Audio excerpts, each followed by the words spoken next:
Welcome to the podcast, where street smart, business smart, all kinds of smart people share their insights into the world of marketing, career journeys, and personal growth. So sit back and prepare to get enlightened with your host, Adam Posner.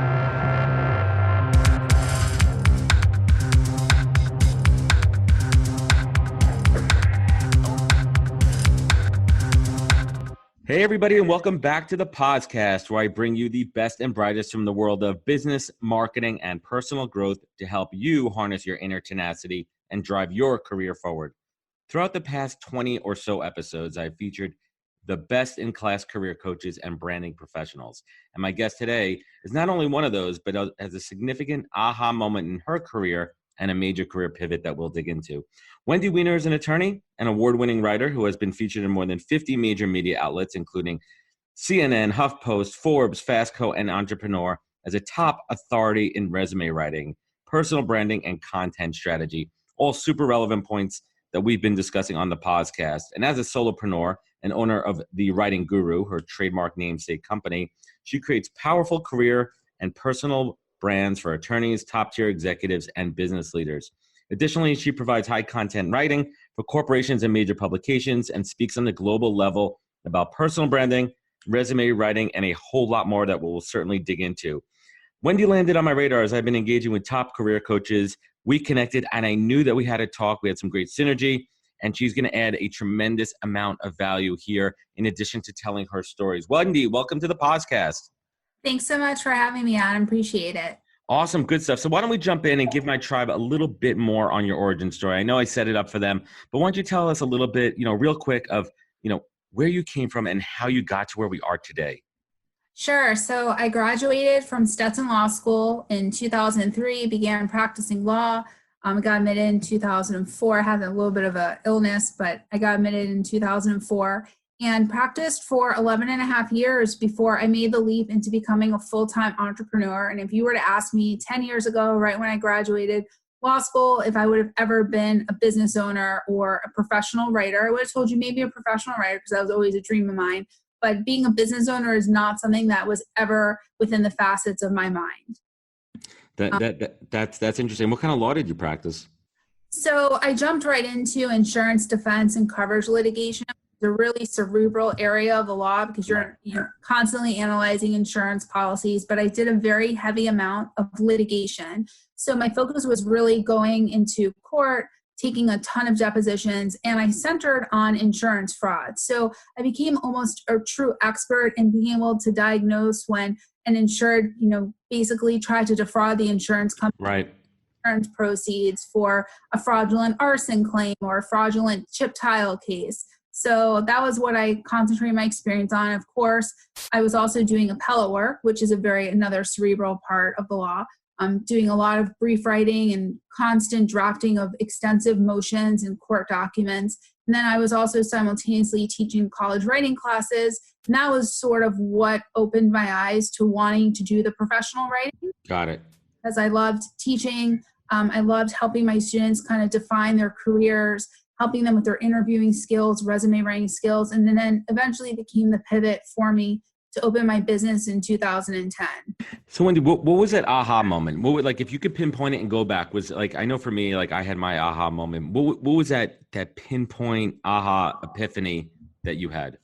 Sure. So it was in 2010 and I got diagnosed with thyroid problems. I've always had issues in my weight and I always ate healthy and I just could never lose weight, and I just started gaining weight and I wasn't sleeping a lot and I had, horrific anxiety from work and stress. And I went to an endocrinologist and I learned that I have thyroid problems and I was reading about ways to lose weight and how, people with thyroid problems struggle with their weight. And I read this article about this woman who had run a half marathon. And so I thought, well, that's something I would never do. Let me try it. I'm one of those people who I am not afraid of risk at all. And I'm willing to take the leap into things. So I decided to run a half marathon. And when I ran the half marathon, I wound up loving it. And I decided to put my name into the lottery for the New York City Marathon. Never thought I'd get in. Takes usually a few times before you can get in. And I wound up getting into the... That's crazy. So imagine this girl who's totally not athletic at all is only Never run. ran, never, yeah. Yeah, I mean, I couldn't even run the mile when I was in elementary school. No. Athletics was not my thing. I'm smart, but I'm not good in any athletic capacity. And I'm not very coordinated either. So basically, I just, got into the lottery, decided I was going to do it. My parents thought I was crazy. They said, you don't even drive 26.2 miles to No. a marathon. I said, you know what? It's all mind over matter. I kept reading all these books and blogs about it. And so ultimately I decided I'm going to go through with it. And I ran it and I finished. And at the time I started doing CrossFit also, which is like also something that I'll forever do.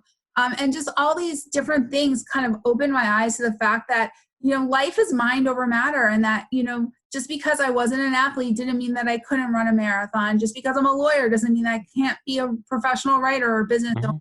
So around that time when I started having health problems, I really confided in my parents that I want to leave the practice of law. And they turned around and thought I was crazy. All that money, all that time, just throwing it down the drain just to write resumes, right? Right, exactly. And so the problem that I had was, here I have built up this amazing career. I'm, starting to decide to go into in-house corporate work. And why would I leave? I made this investment of $150,000 in my legal education, right. Six-figure salary. I've got these cushiony jobs. Financially, could I be making more money? Sure. We could all be making more money. And right. I decided, I really wanted to have a business. My mom said, well, what about calling your business the writing guru? Because that's what you are. It was one of those things where they were consistently, calling me that. Was my nickname. And so love it. I opened my business. I eventually trademarked it. It's my brand name. I mean, for me, I know people have these issues with gurus and experts and et cetera, but ultimately the writing guru is a very sentimental name that my parents gave to me. It's a great brand, and we could go with it. So you have a quote that I absolutely love, and it goes like this, quote, "It was all achieved through the power of leveraging my law degree, my background as a college writing professor, and my own story of career unhappiness that drove me to want to help others find theirs." You kind of hit on a little bit, but how did that manifest? I want to talk about the unhappiness. What was it when you were practicing law? Because it's interesting, right? Like people go down a path. I mean, I spent 15 years working in advertising and marketing before my moment, and I was unhappy, and that was a trigger for me. But what was that? What was making you unhappy practicing as an attorney? It's such a great question, because if you were to look at me as a lawyer, and if you would have met me as a lawyer, you would have said, wow, she's really good at it. I mean, I'm a great investigator. I'm a good thinker. I'm a good analyzer. I was an amazing brief writer. I'd go in, I'd be able to take a deposition and flip it in such a way that by the end of the deposition, I was getting the insured to confess that they committed fraud. That's great. Of the claim. And so I was really good at it. One of my old bosses used to say that I was kind of the hidden gem. I was a secret weapon. I love it. But ultimately what I hated about law are the things that you need to do to be a lawyer. You have to be a shark. You have to be aggressive. You have to be litigious and adversarial. And I'm not really an adversarial person. Sure. Do I like to argue? Do I like to debate? Of course. I was, high school champion, but I get it. I'm married to an attorney. I mean, I can never win an argument. I think in the 12 years that we've been together, I think she let me win maybe 2 or 3 arguments just to give me a couple in the win column. My husband's the same way. He does sales. And so he's a chatterbox, and he'll say to me sometimes, like, I think I just won. Can you please admit on the record that I won this argument? Yeah. Sometimes I'll even just be like, when we're in an argument and we're talking about something, I'm like, stop lawyering me. You're my wife. We're in a relationship. I'm your husband. I'm not a client. Right. So one of the other things, and it's a real hot topic right now, is this ethics in the resume industry. And it's really interesting too, because you kind of hit on it before. Right now, if you look over LinkedIn, everyone's a life coach, everyone's a career coach, everyone's a guru at some point. And I really feel that listen, the goal of my show is I feature the best, the real ones, the real authentic ones. And we'll get to that in a little bit. But I think there's a lot of fraud out there. I think there's a lot of people, hopping on that bandwagon, trying to sell courses and really just trying to give advice on things that they're zero qualified for. But you certainly are, and you check the boxes on that. So let's dig in a little bit to a hot topic, ethics in the resume industry. And you're speaking at a conference soon around securing and protecting your online reputation in the digital age. Could you fill us in a little bit on what's happening out there? Because I think a lot of people aren't really aware. Some Sure. background info So, would be awesome. yeah, I mean, when I entered the resume space, I immediately got certified. I joined all the professional associations. But as I began to realize and sort of delve into the industry, it's not a regulated industry. And I would say about 2016, 2017 is when all of these internet marketers came about because LinkedIn sort of promotes this online marketing community. And you have a world now where everyone's an entrepreneur, everyone's this online social media branding expert. And because the bar is so low for entering these industries, it's not like the legal profession where you have to pass a bar, get Real licensed estate, to practice, selling right? insurance.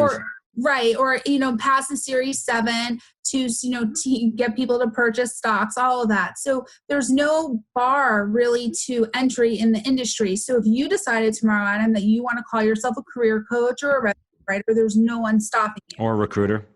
Or right. And so the problem today is because there's no regulation in the industry has had quite a bit of cyber attacks over the last year. And I have been a victim of it where, there's a resume writing company that produces these self-ranked top 10 lists. And they start writing these lists for every major US city, state, and all it is a deceptive SEO tactic to drive more traffic to their site while also putting themselves in the number one slot and then ranking their competitors. And it's actually against the FTC guidelines. I happen to be a plaintiff in a federal lawsuit right now. I filed a lawsuit against the company because my name was consistently being ranked in these articles. I started getting fake reviews by this person. Everything. It's defamation of character. It's fraud. Defamation, right. So I have a multi-count complaint in Florida federal court pending. Wow. Defamation, account for practices, and then one for material misrepresentation for a fraudulent takedown notice under the Digital Millennium Copyright Act. I mean, I applaud you for putting up a fight because most people wouldn't do that. They'd say it's not worth the effort. How's that going to affect me? But I think that's where your law degree certainly comes in, and your tenacity. That you don't want to see your good name smeared out there. Right. Let me get this straight. So there's these fraudulent companies or services that are really just driving leads for other people, right? That's kind of the impression I'm getting. And they're just trying to get leads. They're trying to get email addresses of people that want to work on their resumes. And they're using other professionals out there, your name, to draw them in and giving you fake reviews. Well, right. So it really started with the top 10 list of best executive resume writers on LinkedIn. And then it wound up leading to self-ranked articles. And then all of a sudden I started getting fake reviews of people that were never my clients, and they were all judging my prices. The fake reviews were all about my pricing. Right, because that's what they're doing. They're doing it to drive their price. It's a price comparison. Right, and the thing is, at the end of the day, the types of clients I serve would not go to this person or his company. The types of clients I serve are general counsels, chief legal officers, C-suite. Right, seasoned executives. Seasoned executives earning anywhere from $350 to over $3+ million a year that are willing to make the investment. Price is not at the forefront of their mind. They want to work with someone who's got the legal background, who's got the sophisticated executive career already established, not someone who's, no offense, a young millennial fresh out of school. So I think at the end of the day, the problem with all of these top ranked articles is it's just an SEO tactic. It's just a marketing ploy.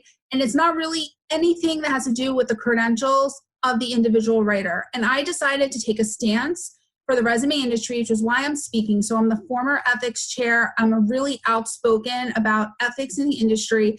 I've also always said everywhere in fine print, all over my website, talk to several resume writers before you make a decision. That it's not because I'm better than the next person. Ultimately, what it comes down to is it's a personalized service. Yep. Talk to the writer whose personality and style and process work the best for you. And I'll tell you, there's plenty of business to go around. I'm one person. Oh, yeah. I can't produce more than 2 to 3 resumes a week because I would never get the project done. Plus, it's a quality of the work, and you're not using templates. So let's talk about that. That's a good pivot point. So generally speaking, I mean, I look at hundreds of resumes a week, and I've talked a lot about my position as a recruiter, the things that I look for in a resume. And for me, it's really about relevance to the role that you're applying for without bullshitting. And I could see through it all the way. And the other piece that I really like to see is I like to see quantifiable results. I managed this email marketing campaign and we saw a 35% lift year over year. And this is what I did for that. I like to see action results. So let's start with two questions. The first thing, generally speaking, and we're not talking specifically about like a legal resume, what are some things, some high level things that people are doing completely wrong on their resumes? So the first thing that I notice is a lot of times it's very generic. And the truth is the riches are in the niches. Whether you're a business owner. The riches are in the niches. I love it. Like it's almost like a cousin of devil's in the details. Right. I mean, think about it. If you are a digital marketing executive, you need to state that from the get-go. Someone that sees your resume, if you're applying for digital marketing roles and you're focused on innovation and technology and let's say user experience, I just consulted with someone about that. Okay, so I'm using that as my example. That works. Those are the keywords that you're going to find in every job posting. And those are the keywords that have to formulate the branding at the top of your resume. So a lot of times people have a resume that is just simply a summary of their work history. It's not narrowly tailored, and it really needs to be. There needs to be a theme that when someone looks at your resume today, they know what your key skills are. Yep. Leverage those key skills throughout your career. So, for example, people will start off saying that they are a results-driven professional, but then who isn't? Nowhere in the confines I'm of their interested resume in no results. results. I am not a results-driven professional. I'm barely a professional, and I moderately care about results.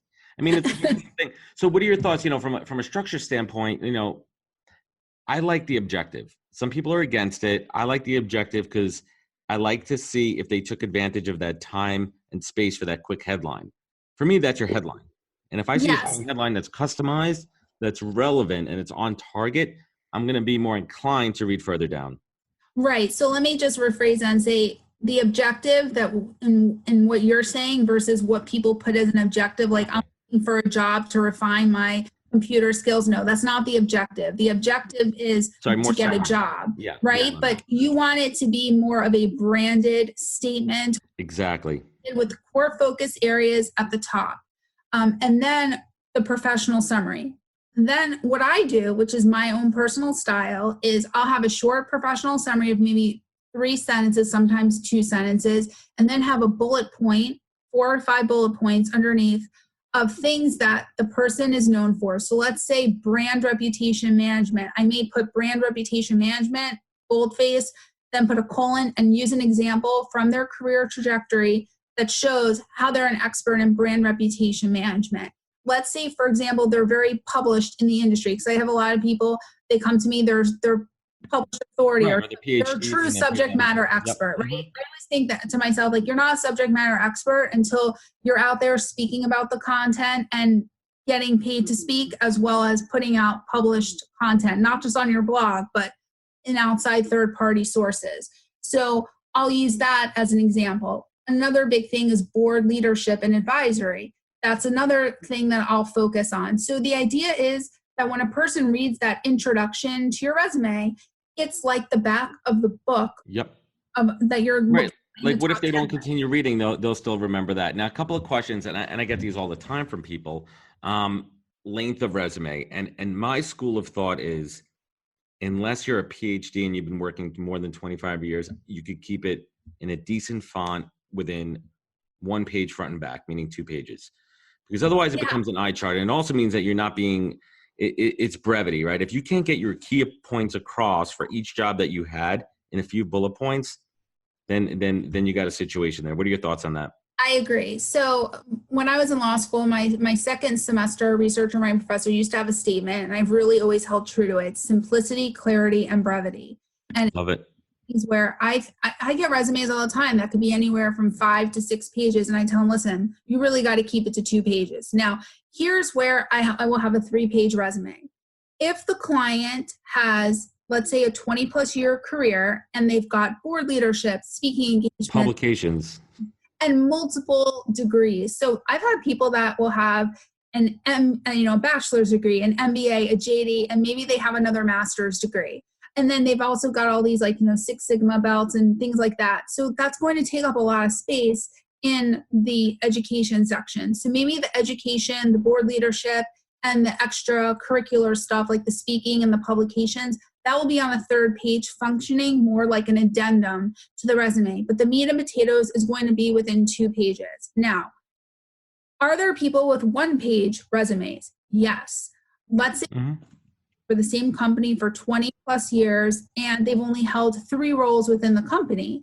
And let's say they only have a bachelor's degree and an MBA, and they don't have all these advanced certifications and licenses, then it makes sense for them potentially to have a 1-page resume. There's no hard, fast rule of how long your resume should be. Okay.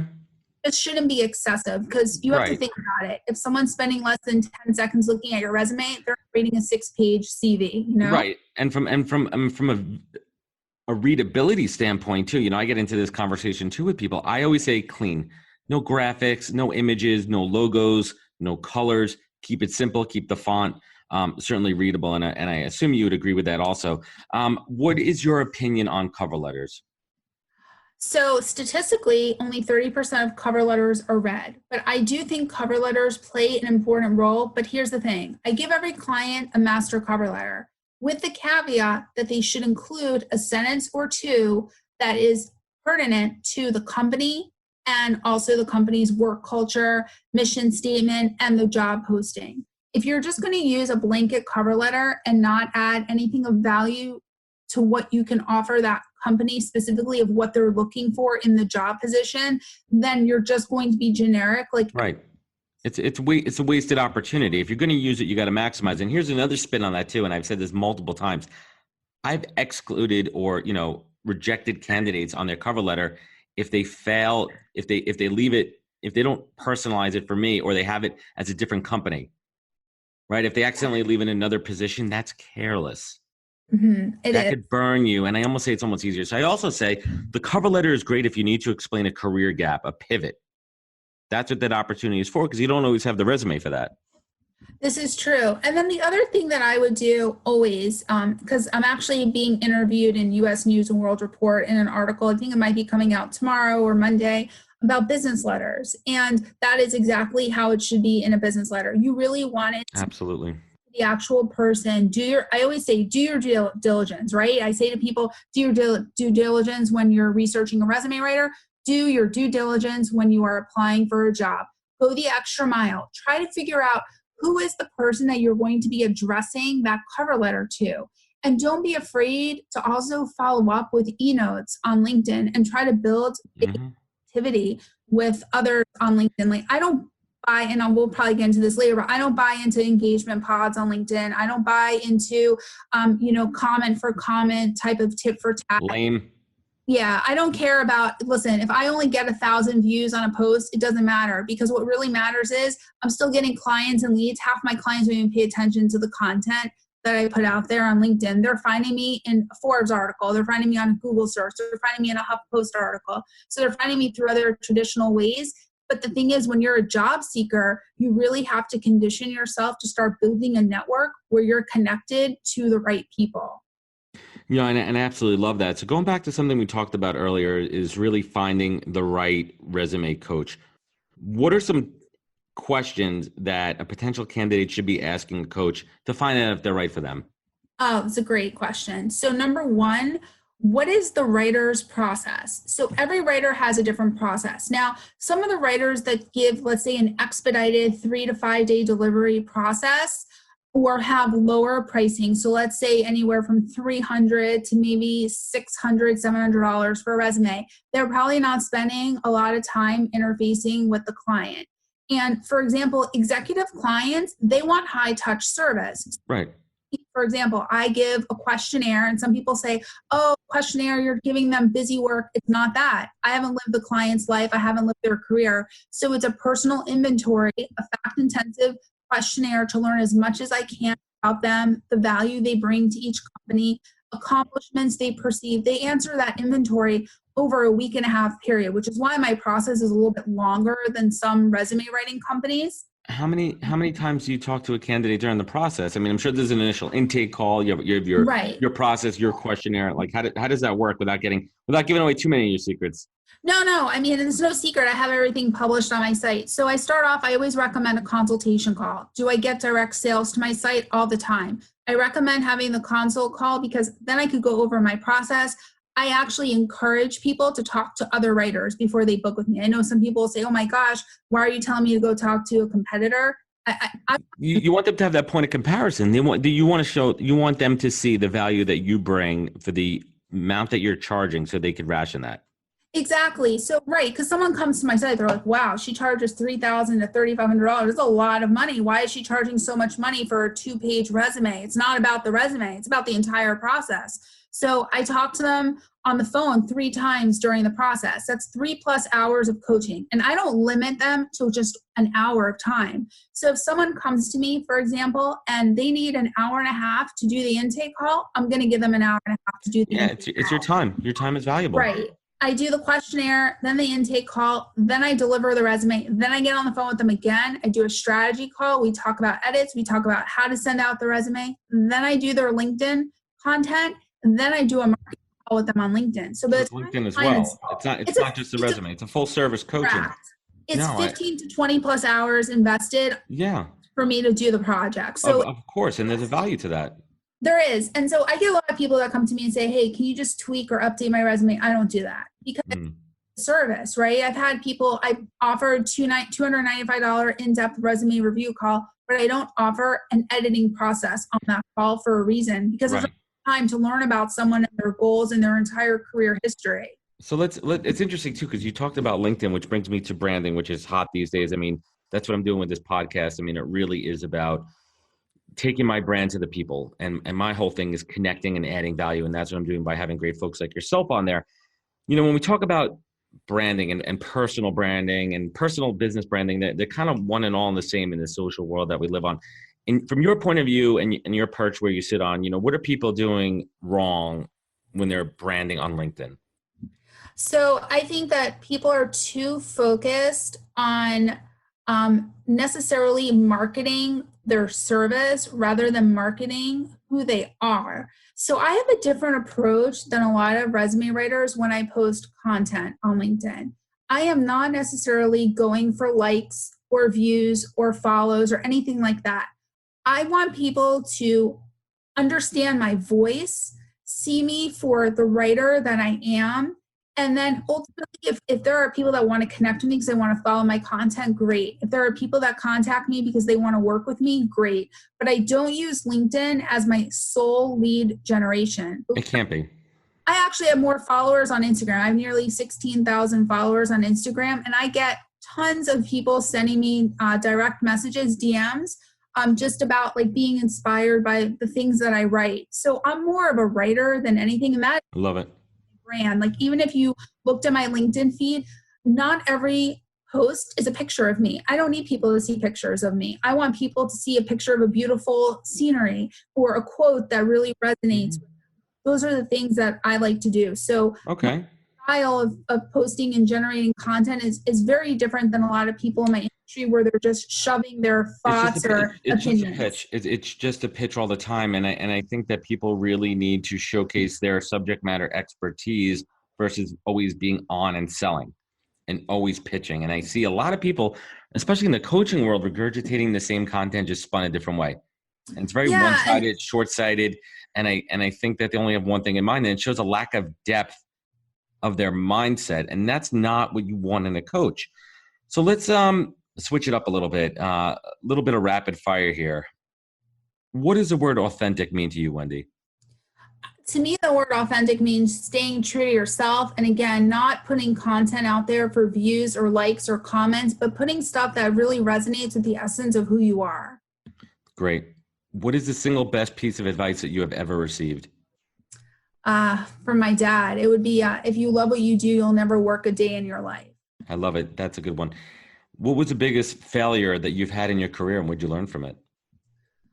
Oh, that's a difficult question. I would say the biggest failure that I've had in my career, may have been walking away from the practice of law and never considering moving up more in the corporate counsel role that I was in.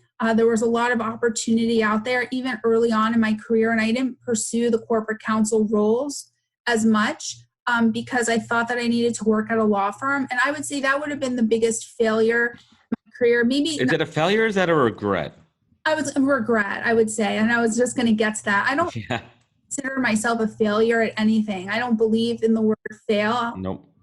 I think that everything's a life lesson and you learn from it. So I would say one of the regrets in my legal career would have been leaving it without ever giving myself the opportunity to have gone more in depth into corporate counsel roles, opposed to just the 2 roles that I originally had. Fair enough. And what has been your greatest accomplishment? For me, my greatest accomplishment has been the number of publications that I've been in. I really loved writing for the Huffington Post. I think that for me was an incredible accomplishment. I think it's more about the breadth of publications that I've gone into, not just as a featured expert and getting quoted in them, but also putting out the actual content articles. And then, of course, getting the opportunity to write paid content for Inc. magazine. That's awesome. And I definitely want to connect with you offline about that. So 2 questions that I ask every guest that come on the podcast. And the first one, what is your superpower, Wendi? What is something that you do better than anybody else? What is something that you have ingrained in your DNA? What is your superpower? I think being authentic and writing from the heart is probably my superpower. And also being able to sort of see the big picture, even in someone's career, that remains authentic to them, so it becomes their voice. And that was the other thing that I was going to add in that relates to resume writing, is you see a lot of what I call churn and burn style resumes that are very generic. And when you have time to learn about the client's true background, and you deliver a resume in just a matter of a couple of hours or draft in a couple of hours, that's where you lose the authenticity. So I think being authentic and my ability to be able to be authentic both for myself and for my clients, that's probably one of the best skills that I have. That's fantastic. And Wendi, when things are great, when you want to show gratitude and feel gratitude, or when things are not going well and you're having a real crappy day, crappy week, something happened with a client, you're dealing with a lawsuit, what do you look to for your North Star? What pulls you up? So I absolutely love my dog. I have a 14-year-old Shih Tzu. I talk about him a lot, like he's a real person. What's his name? Riley. I've had him for over 13 years. I adopted him when he was a year old. He's the love of my life. And so, my dog, and I don't know if you have a dog, but there's nothing like the unconditional love of a dog. You can be having the worst day. My dog knows when I'm having a bad day. And then, of course, my Peloton bike, which, I think that everyone should own one. And Peloton, if you're looking for a sponsor, you could look right here for the podcast. We'd love to have you on.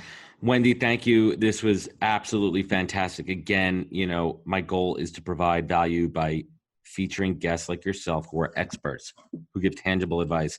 And in closing thoughts here, it's okay to ask for help, especially in something as important as your resume. It is a key to opening up many career doors, and it's critical that if you do choose to work with a career resume pro, that you know the right questions to ask before engaging. And if you choose to write it yourself, it's critical that you have all the tips, tricks, and know what hiring managers and recruiters are looking for. And professionals like Wendi add valuable, actionable insight and advice.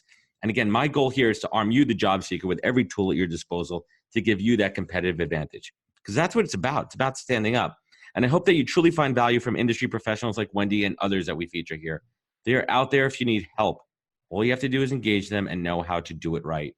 Wendi, where could folks connect with you? Where could they find you? And I'll definitely have the links below. Tell us a little bit. Sure. So my website is writingguru.net, and on all social media channels, it's the same handle, The Writing Guru. And I will have all those links below. Wendi, thank you so much for joining me today. This was awesome, and I greatly appreciate it. Thank you. And to everyone else listening, thank you again for joining us on the podcast. Please be sure to follow us on all the social media channels. Links will be below. Subscribe, comment, network, and remember, take your online offline. Thank you for joining us, and catch us next week for another amazing episode of the Podcast. Wisdom is forever, but for us, it's time to go. Thank you for joining us. Luckily, we'll be back with our next episode jam-packed with more incredible humans. For more info, please visit www.nhptalentgroup.com.